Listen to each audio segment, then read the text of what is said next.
So you mentioned, and we wanted to cut it late, and at that point we couldn't. So, Earl, what do you think on the risk management side? Because I think that's one of the areas that just was a big thing for project management traditionally, and it just does not seem like it gets much traction or attention in most organizations unless there's somebody with that title in the organization talking about it.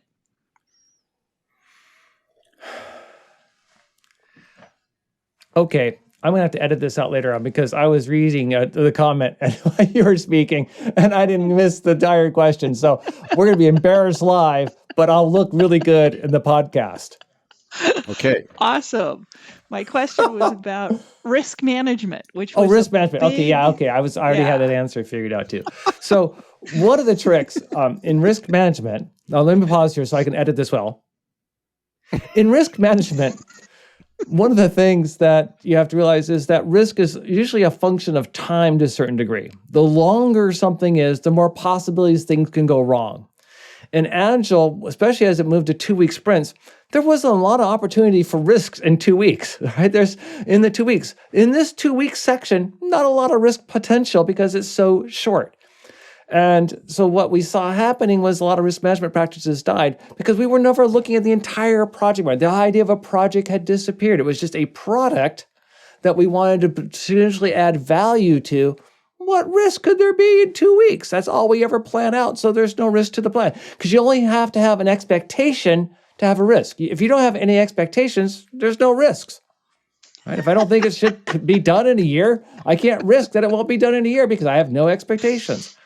So they kind of fought it that way. Then they put in work on the most technically challenging thing first, which is a risk reduction strategy. Yes. But to your point, the other thing that's really important about project management still, I think, in 2023 is that businesses still want to fund and plan in sort of this work chunk element, this project level element.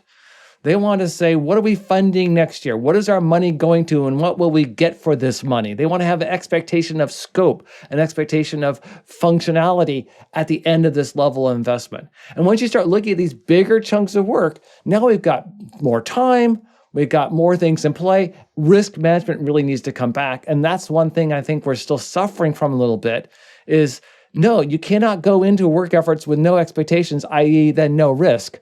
People will have expectations. Businesses still want to fund things on this kind of annual basis. Will we fund these work efforts? And once we start looking at that level of abstraction, there's massive risks associated with it. And that's been shortchanged in the move to Agile, I think.